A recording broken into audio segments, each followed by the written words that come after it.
Assalamualaikum warahmatullahi wabarakatuh. Bismillahirrahmanirrahim. Kita ketemu lagi pada mata kuliah Supply Chain. Untuk kali ini kita akan membahas materi rantai pasok pangan.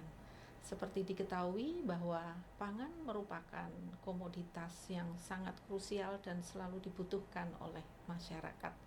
Oleh karena itu, dalam mata kuliah ini atau dalam mata kuliah supply chain itu dimasukkan muatan pangan sebagai salah satu pembahasannya. Nah, untuk rantai pasok pangan ini berbeda dengan rantai pasok produk dan jasa lainnya.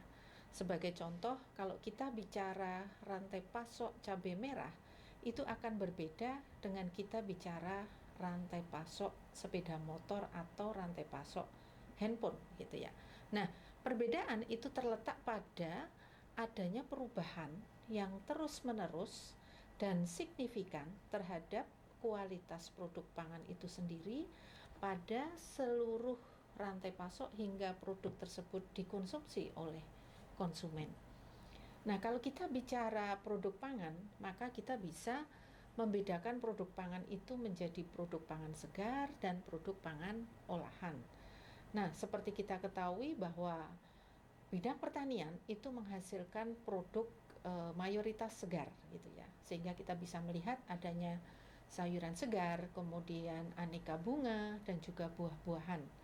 Nah, kalau kita masuk ke rantai pasok pangan produk pangan segar, maka pelakunya di situ adalah mulai dari petani sebagai pelaku rantai yang melakukan proses budidaya untuk sayuran, kemudian ada pedagang pengumpul, bisa juga grosir, bisa juga pengecer dan toko-toko khusus. Nah, pengecer di sini bisa yang modern misalnya seperti supermarket atau hypermart gitu ya, tapi juga bisa yang bersifat tradisional, sebagai contoh pasar tradisional. Kemudian kelompok satunya itu produk pangan olahan. Nah, di sini sebagai contoh produk pangan olahan itu adalah makanan ringan, kemudian makanan cepat saji dan juga makanan dalam bentuk kaleng. Nah, untuk produk pangan olahan otomatis sebagai bahan baku atau bahan yang diolah di sini itu adalah berasal dari produk pangan segar.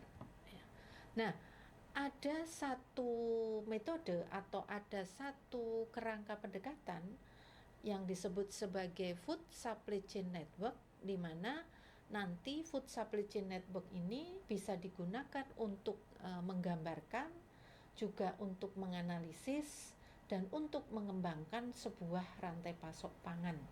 Jadi di antara beberapa metode pendekatan untuk menganalisis rantai pasok pangan, maka yang akan kita bahas salah satunya adalah food supply chain network. Nah, food supply chain network ini dapat mengidentifikasi lebih dari satu rantai pasok dan juga lebih dari satu proses bisnis, baik itu yang bersifat paralel maupun berurutan dalam waktu. Nah, metode ini dikembangkan oleh Lambert dan Cooper 2000, kemudian dimodifikasi oleh Van der Vos tahun 2006. Nah, ini adalah skema rantai pasok pangan dalam perspektif food supply chain network ya, seperti yang bisa kita lihat di tayangan ini atau di video ini bahwa mulai dari petani atau pemasok itu ada di pelaku paling awal ya untuk model food supply chain network. Kemudian hasil dari petani atau supplier ini kemudian digunakan oleh agroindustri ya. Artinya di sini bisa diolah menjadi produk pangan olahan oleh agroindustri. Kemudian hasil dari agroindustri itu dipakai atau digunakan oleh distributor ya untuk menyampaikan produk itu sampai ke konsumen. Nah, untuk petani atau pemasok di sini, kemudian agroindustri, kemudian distributor dan juga konsumen itu disebut sebagai pelaku primer dalam sebuah rantai pasok atau supply chain. Nah, kemudian sisi sebelah sini, di sini ada pemangku kepentingan lainnya, itu bisa juga disebut sebagai pelaku sekunder. Nah, jadi pelaku primer maupun pelaku sekunder ini semuanya ada di dalam sebuah supply chain. Nah, pelaku sekunder atau pemangku kepentingan lainnya di sini dalam rangka untuk membantu jalannya aliran produk, aliran uang, aliran informasi yang dilakukan oleh pelaku primer, begitu ya. Jadi semuanya sama-sama penting. Nah, di dalam food supply chain network itu ada 4 komponen yang harus kita kaji atau yang harus dijelaskan. Yang pertama adalah struktur rantai pasok, kemudian manajemen rantai pasok, yang ketiga sumber daya rantai pasok, dan yang keempat adalah proses bisnis rantai pasok. Nah, 4 komponen ini adalah yang harus dijelaskan kalau kita ingin menganalisis rantai pasok pangan berdasarkan food supply chain network. Sebelum kita menjelaskan keempat komponen ini, terlebih dahulu harus dijelaskan atau harus ditampilkan terkait sasaran rantai pasok itu sendiri. Nah, sasaran rantai pasok di sini bisa terkait dengan sasaran pasar dan sasaran pengembangan daripada sebuah rantai pasok. Jadi sasaran rantai pasok ini dijelaskan dulu, kemudian baru menjelaskan keempat komponen dari food supply chain network.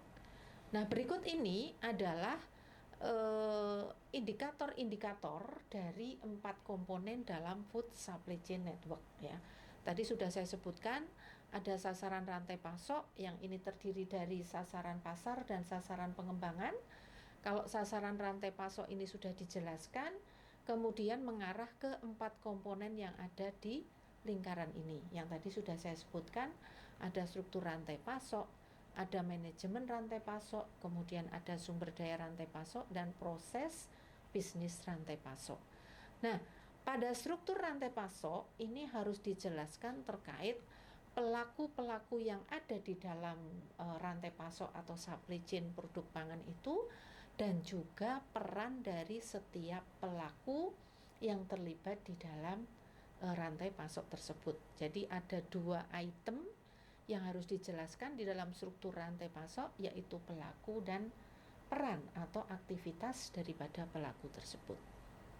Kemudian komponen yang kedua di dalam food supply chain network itu adalah manajemen rantai pasok. Nah, kalau kita ingin mengkaji atau menganalisis manajemen rantai pasok sebuah produk pangan, maka di situ harus menjelaskan 5 indikator ini ya.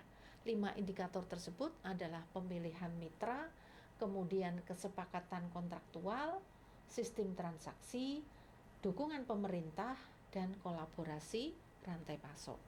Kemudian komponen yang ketiga itu adalah sumber daya rantai pasok. Nah, seperti kita ketahui, sebuah rantai pasok itu tidak akan berjalan dengan lancar ya kalau tidak ada sumber daya yang bisa mendukung jalannya rantai pasok tersebut. Sehingga di dalam food supply chain network itu salah satu komponennya adalah sumber daya rantai pasok. Nah, di dalam food supply chain network, sumber daya rantai pasok itu terdiri dari 4 jenis yang harus dikaji: sumber daya fisik, kemudian sumber daya teknologi, sumber daya manusia, dan sumber daya modal. Nah, sumber daya fisik ini sebagai contoh, kalau di petani itu petani menggunakan atau memiliki lahan ya untuk melakukan proses budidaya. Nah, lahan di situ sebagai contoh sumber daya fisik yang dimiliki oleh petani. Kemudian kalau pelaku rantai pasok yang lain misalnya pedagang ya. Pedagang sebagai contoh pedagang bawang merah gitu ya. Dia menggunakan atau memiliki gudang penyimpanan untuk bawang merah. Nah, itu juga salah satu sumber daya fisik ya. Kemudian sumber daya teknologi ini bisa masuk di sini adalah teknologi informasi yang digunakan. Bisa terkait dengan pemasaran produk pangan tersebut. Kemudian sumber daya manusia seperti diketahui berarti di situ ada berapa tenaga kerja yang digunakan ya, dari mana tenaga kerja itu berasal, kemudian cara kerjanya seperti apa, deskripsi pekerjaannya seperti apa, sampai pada upah yang harus diberikan atau yang harus diterima oleh tenaga kerja itu berapa. Nah, itu masuk di dalam kajian sumber daya manusia. Dan juga yang tidak kalah penting adalah cara mencari tenaga kerja tersebut itu dari mana, ya, termasuk kriterianya. Kemudian sumber daya modal, nah di sini ya otomatis modal yang digunakan oleh setiap pelaku rantai. Kemudian komponen yang keempat di dalam food supply chain network itu adalah proses bisnis rantai pasok. Nah, di dalam proses bisnis rantai pasok ini ada indikator yang banyak, ya, artinya dia memiliki indikator yang lebih banyak daripada ketiga komponen yang lain. Nah, indikatornya apa saja bisa dilihat di sini, bahwa di dalam proses bisnis rantai pasok itu kita harus mengkaji hubungan proses bisnis rantai, kemudian pola distribusi, ya, pola distribusi itu di situ mengkaji ketiga aliran di dalam sebuah rantai pasok, yaitu aliran produk dari hulu sampai ke hilir, ya. Kemudian aliran uang itu sebaliknya dari hilir ke hulu. Kemudian aliran informasi itu bisa bolak-balik dari hulu ke hilir atau dari hilir ke hulu. Selain itu juga ada indikator pelaku pendukung. Nah, seperti tadi sudah saya jelaskan bahwa di dalam sebuah rantai pasok itu ada pelaku sekunder, ya.